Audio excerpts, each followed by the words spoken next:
Banyak sekali masyarakat yang dibebani dengan biaya pendidikan yang tidak mampu mereka tanggung. Ada upaya-upaya pemerintah, upaya-upaya pemimpin di beberapa daerah yang ada untuk membebaskan beban biaya sekolah. Akan tetapi, masih saja masyarakat dibebankan dengan biaya-biaya yang sangat mahal di luar biaya bulanan sekolah mereka. Buku yang berganti setiap tahun. Entah apa alasannya, entah apa sebabnya, yang harus terus dibeli oleh masyarakat untuk anak-anak mereka bersekolah. Bukan kecil. Setiap tahun setidaknya mereka harus mengeluarkan hampir 1 juta rupiah untuk sekolah putra-putra mereka. Setiap tahun berganti buku.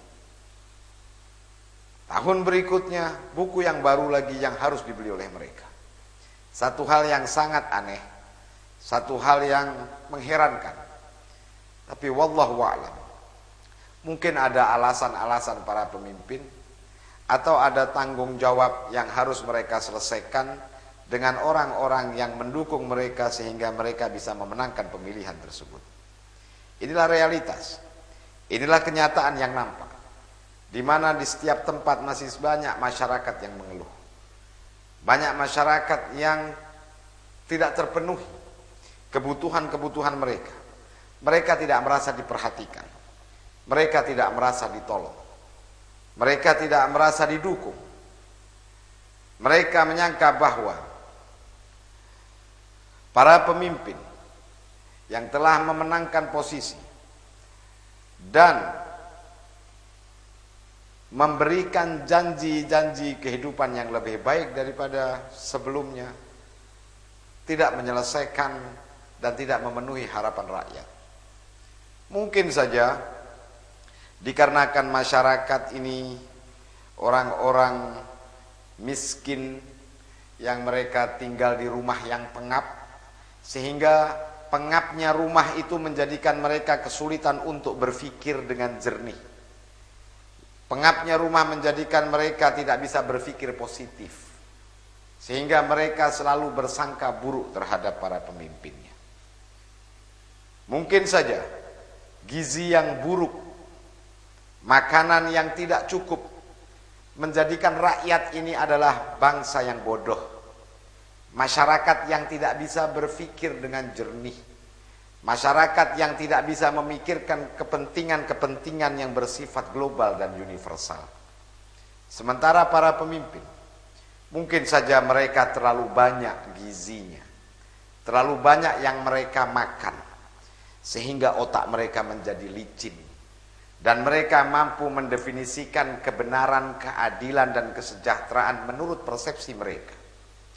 Mungkin saja ruangan yang bagus, kursi yang baik, keamanan yang mereka dapatkan, fasilitas yang mereka dapatkan, plus ditambah dengan gaji-gaji yang besar yang mereka peroleh, atau adanya keuntungan-keuntungan luar dari jabatannya, menjadikan para pemimpin ini adalah orang-orang yang cerdas, sehingga mereka dapat memaklumi bahwa penderitaan masyarakat, kemiskinan yang melanda masyarakat adalah sebuah konsekuensi suatu kemajuan.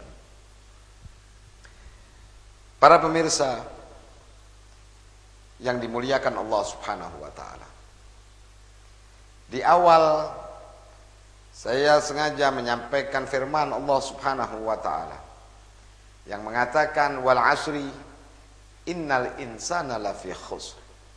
Demi masa bahwa sesungguhnya manusia itu dalam kerugian.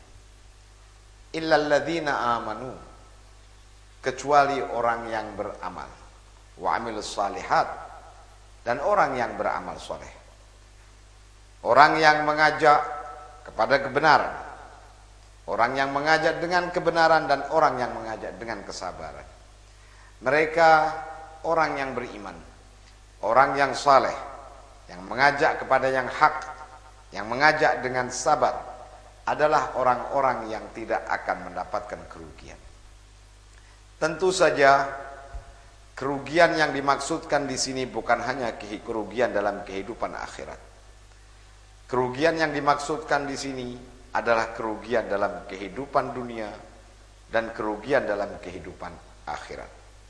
Mereka akan mengalami penderitaan yang berkepanjangan ketika mereka meninggalkan keimanan mereka.